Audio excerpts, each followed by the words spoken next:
This is TradeFlow News, bringing you relevant news and insights from around the world. TradeFlow News, enabling trade for SMEs and economies worldwide. These are some of the key topics that we will be looking into in today's program.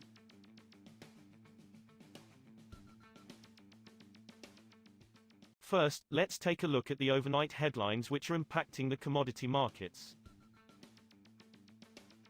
Europe's major energy companies profited from a rise in oil prices to report big increases in first-quarter earnings on Thursday, putting the worst of the pandemic-driven slump in fuel demand behind them.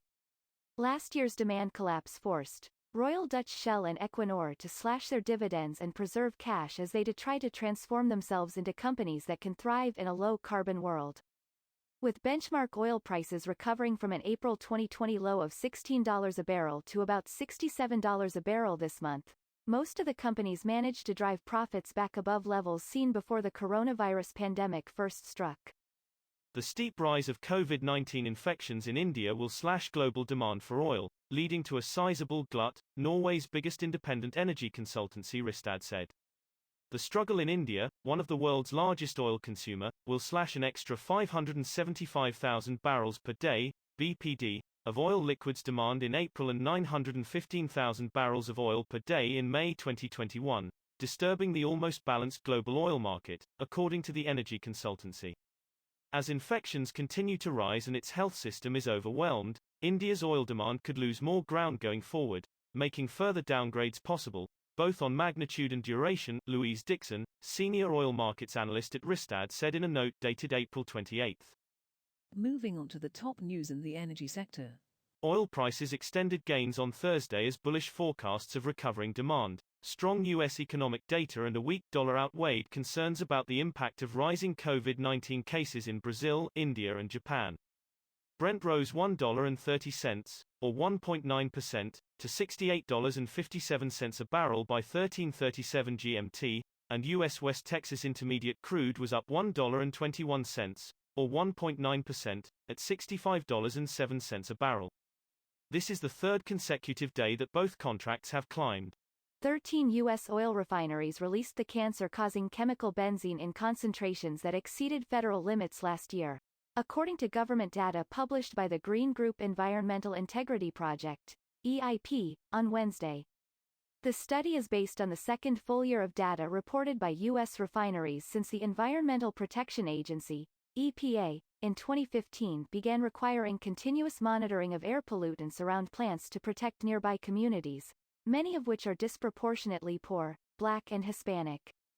In 2019, 11 refineries made the list, EIP said. Next, we have the top news in metal markets. China's 2021 gold demand will see annual growth and will revert to pre-pandemic levels if there are no dramatic changes to the global economic and geopolitical situation, a World Gold Council, WGC, official said on Thursday. For China, we had better first-quarter growth even compared to 2019.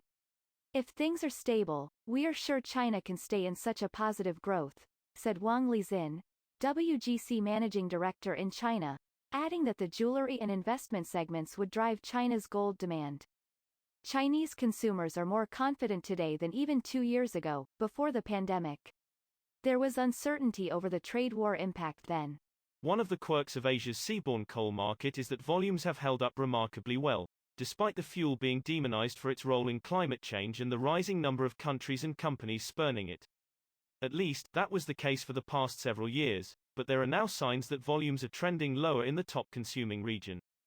The amount of coal discharged at Asian ports has now dropped for 12 consecutive months, when comparing each month to the same month a year earlier, according to Refinitiv vessel tracking and port data. We will now look at the top news in the agricultural sector. While India battles soaring COVID-19 infections, on the outskirts of New Delhi thousands of farmers still occupy camps where they are keeping up a months-long sit-in protest against government legislation that they say harms them. Underlining the organized nature of the movement as it tries to force Prime Minister Narendra Modi to revoke reforms aimed at making agriculture more efficient, farmers are being ferried to and from villages in order to harvest this year's wheat crop. The logistical feat is working, at least from the farmer's point of view. They are on track to gather a record 109 million tons this year, posing more headaches for a government that some experts say underestimated the strength of rural anger. That is all for today's news on commodity markets.